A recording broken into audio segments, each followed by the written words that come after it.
Herkese merhabalar. Bugün yine bir aklımızdaki kişi açılımı yapacağız. Destelerinizi aklınızdaki kişinin ismini zihninizden geçirerek seçebilirsiniz. Burada harflerimiz var.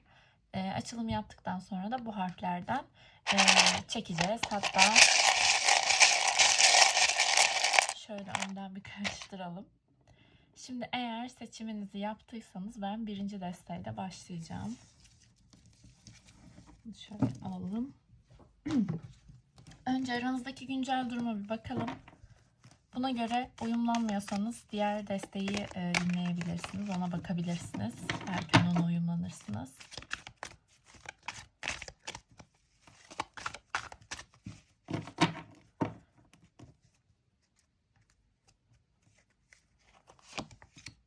Şeytan.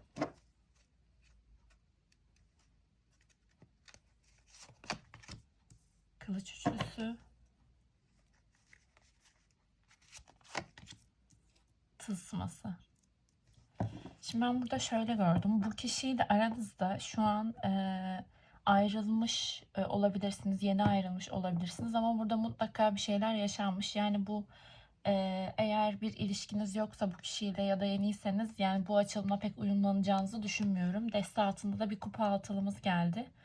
Yani kesinlikle bu geçmişten aranızda bir şeyler yaşanmış olan birisi ve sizin kalbinizi çok kırmış, hayal kırıklığına uğratmış bir insan olarak görüyorum.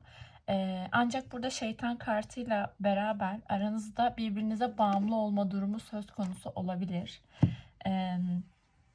Yani sürekli birbirinize gidip geliyor olabilirsiniz. Sadece cinsellik için bile olsa birbirinize gidip geliyor olabilirsiniz. Ama karşınızdaki kişi aksine bunu biraz daha böyle fırsata çeviriyormuş gibi bir enerji de gördüm. Sizin enerjinizde ise ciddi bir kalp kırıklığı söz konusu. Eğer burasıyla uyumlandıysanız şimdi devam edelim.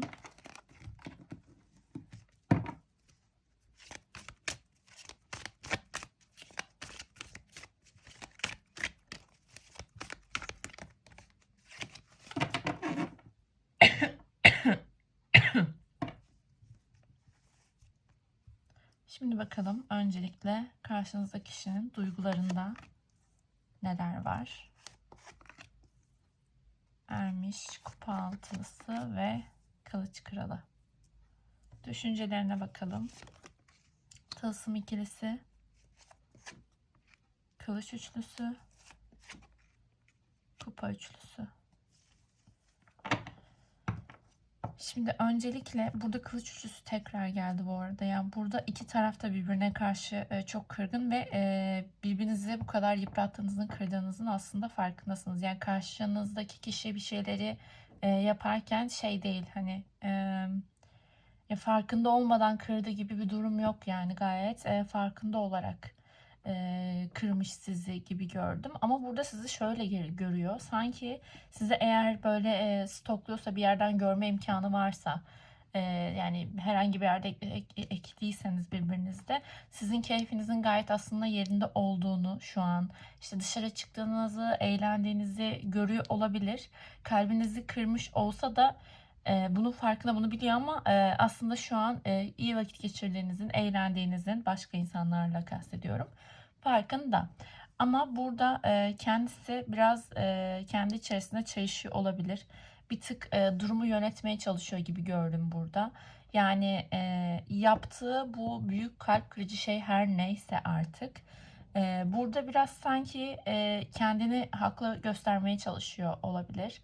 Ya da dediğim gibi zaten ilişkin açılımın başında da şöyle çıkmıştı mevcutta. Hani hala aranızda bir şeyler geçiyor olabilir bu kılıç üçlüsü durumuna rağmen. Hani çok kırıcı olaylar yaşamanıza rağmen hala görüşüyor, konuşuyor olabilirsiniz ya da başka şeyler yaşanıyor olabilir. Dediğimizde de söylemiştim. Burada kendisi de bir döngünün içinden çıkamadığından bahsediyor bize düşüncelerinde. Duygularındaysa size gerçekten böyle hani artık muhtemelen uzun süreli yaşanan böyle ilişkilerden sonra artık karşınızdaki kişiyle bir samimiyetiniz olur ya hani artık o kişi hayatınızda bir yer edinmiştir. Belli bir zamanı geçirmişsinizdir ve ayrılsanız da bir şeyler güzel hatırlanır ya. Bir tık öyle olduğu bir taraf var. Ama onun dışında olabildiğince duygularından mantıklı kalmaya çalışıyor. Çünkü kılıç kralı olarak gelmiş burada. Yani duygularını değil de mantığını daha çok ön planda tutuyor. Aynı zamanda Ermiş'le beraber biraz kendi içine de çekilmiş. Yani sizinle tam olarak ne istediğini bilmiyor da diyebiliriz duygularında. Yani tamam kupa altısıyla konuşamıyorum ya bugün.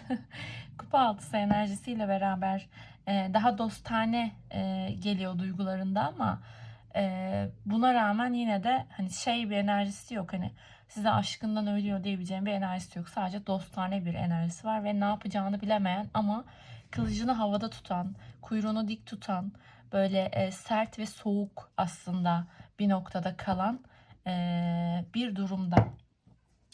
Yani duygu ve düşüncelerde durum böyle.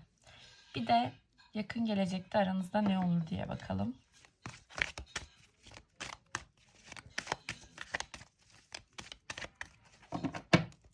Yakın gelecekte bu kişiyle aranızda neler olur? İmparatoriçe, aşıklar, kader çarkı. Ya ben burada çok fazla 3 ibaresi gördüm. Öncelikle onu söyleyeyim. Şu an arada başka birileri olabilir. Yani karşınızdaki kişi başka insanlarla da görüşüyor olabilir. Bundan haberiniz olsun. Onu söyleyeyim. Aranızdaki uyum bir süre böyle sürebilir. Yani dediğim gibi evet kırıcı olaylar yaşamışsınız ama sanki hala görüşüyor, iletişimde olduğunuzu gördüm ben öyle ya da böyle.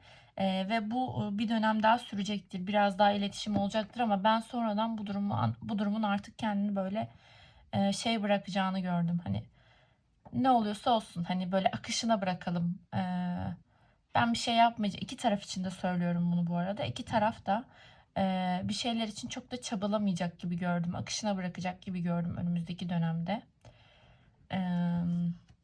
Burası da bu şekildeydi.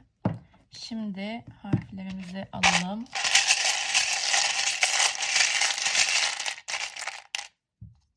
Neymiş bu? Z harfi.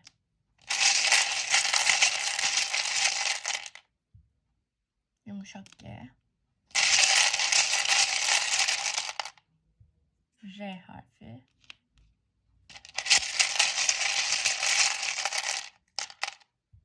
İ harfi. Neymiş? O harfi. Özgür olabilir bu arada. Özgür tarzı bir şey.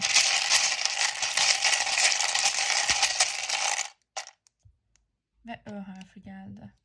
Özgür evet. Sanki böyle Özgür ismi çok şey geldi. Ya da sizin isminiz Özge falan olabilir. Buradaki harfler ya sizin isminiz, soy isminiz ya da karşınızdaki kişinin ismi soy isminde olabilir. Açılımla uyumlandıysanız yorum yapmayı unutmayın lütfen. Bana etkileşim vermeniz de benim için motive edici oluyor. Şimdi ben ikinci desteğiyle devam ediyor olacağım. Eğer siz de daha fazla açılım isterseniz Instagram ya da TikTok üzerinden bana ulaşabilirsiniz. YouTube'dan da daha fazla okuma bulabilirsiniz. Şimdi ikinci desteğe geçelim. Merhabalar sevgili ikinci desteği seçenler. Şimdi önce bir güncel durumunuza bakalım. Biraz su içeyim ben.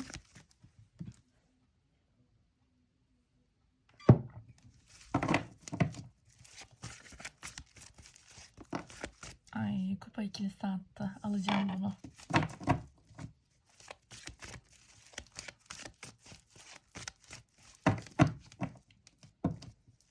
Şimdi bakalım güncel durumda neler var. Kılıç yedilisi. Kupa onlusu. Kupa prensi. Ben şu kılıç yedilisi neden geldi? Onu daha iyi anlamak için bir kart daha alacağım. Tılsım yedilisi. Destemizin altında da ay kartımız var. Şimdi burada öncelikle şunu söyleyeyim. Burası da yine böyle hani ilişkisi olanlar, iletişimde olanlar için bir deste olacak gibi görünüyor. Yani ilişkiniz olmasa bile bir iletişim halinde olduğunuz, hatta görüştüğünüz birisi olabilir bu kişi. Çok iyi anlaştığınız birisi. Yani aranızın kötü olduğunu görmedim ben burada. Sadece şöyle bir durum söz konusu. Şimdi burada bir kılıç erilimiz geldi. Burada şöyle bir durum olabilir. Şimdi sizin enerjilerinizde gördüğüm kadarıyla bu kişiyle gayet mutlusunuz. Aslında bir probleminiz yok şu an. Ancak burada ortak enerjide iki tarafın da birbirinden bir şeyler beklediğini gördüm ben. Ve burada biraz şey yapıyor olabilirsiniz. Yani salağa yatıyor olabilirsiniz. İki taraf için de ortak olarak bunu söylüyorum. Ben sadece bunu karşınızdaki kişinin yaptığını görmedim. Ama burada şöyle bir durum söz konusu. Karşınızdaki kişi size daha ufak adımlarla gelirken siz mesela bir tık daha fazla gitmişsiniz ve bu yüzden hani daha fazla bir şeyler olmasını bekliyorsunuz. Ama karşınızdaki kişi için de bu, hani benim attığım adımlar zaten yeterince büyük şu an için. O yüzden daha fazlasını yapamam gibi, ya da şey de olabilir burada, hani bir şeyleri vaat ediyordur size. Ama bu vaat edişin altında sizden de bir şey bekliyor. Karşılıklı olarak birbirinizden bir şey beklediğinizi gördüm ama çok güzel enerjiler geldi. Yani şu kılıç yerisi hariç, onda da dediğim gibi ben biraz böyle salağa yattığınızı düşünüyorum açıkçası. Bir şeyler için çabalamak, emek vermek konusunda olduğunu düşünüyorum. Yani kötü bir enerji almadım, görmedim ondan. Kupa ikilisi ve kupa onlusu enerjisiyle zaten güzel enerjiler geldi. Dediğim gibi karşı tarafın enerjisi biraz daha şey görünüyor. Hani daha az veriyormuş, daha ufak kalıyormuş sizinkinin yanında ya da sizin beklentinizin yanında gibi gözüküyor. Şimdi burayla uyumlandıysanız eğer, devam edelim açılıma.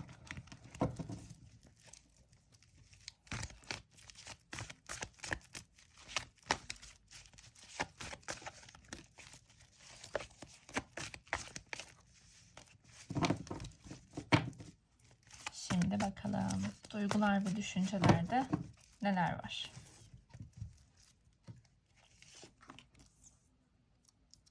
Kupa sekizlisi,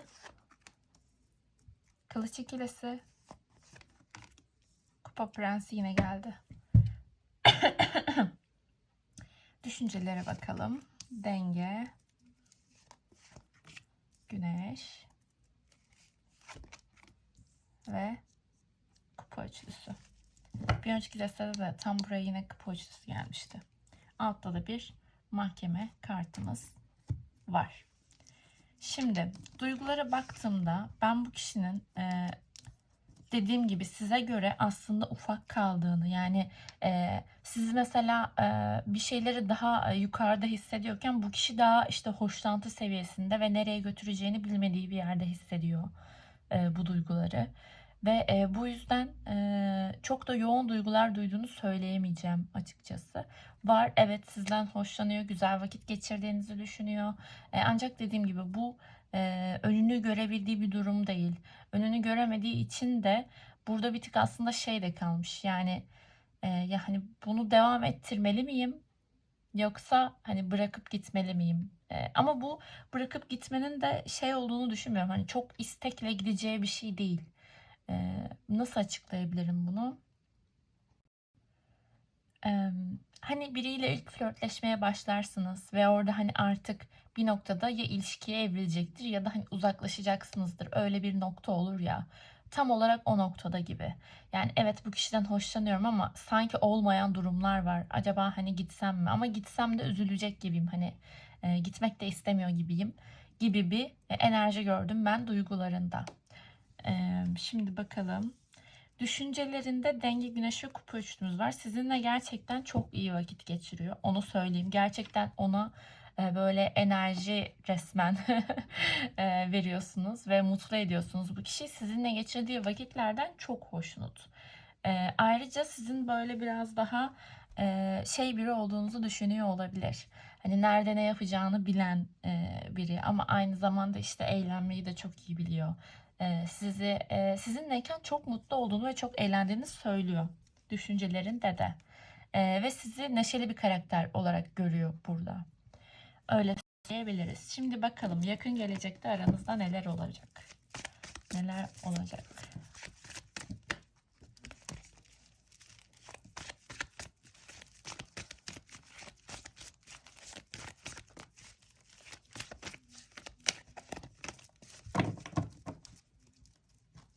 Yakın gelecek.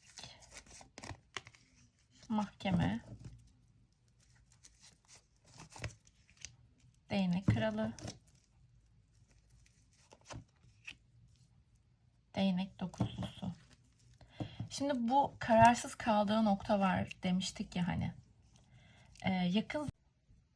Evet, devam edelim ve burada ben şöyle gördüm. Kendisini böyle daha inatçı, böyle daha atik ve daha maceraperest biri olarak gördüğüm için normal şartlarda kendini öyle gösteriyor bu arada karakter olarak.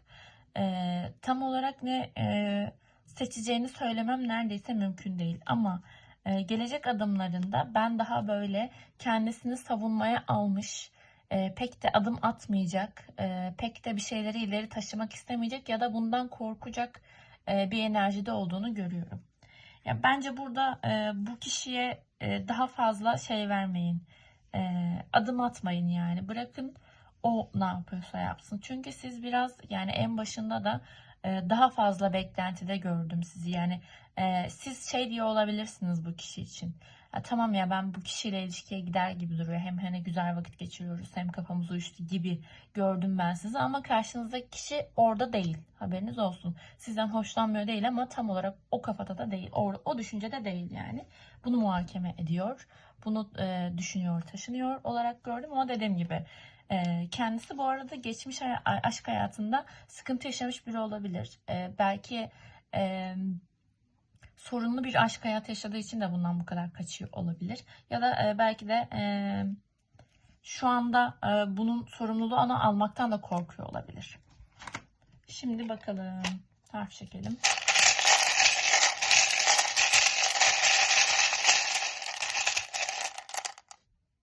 Ç harfi. Yumuşak G. Az önce de bunu çektim. L harfi.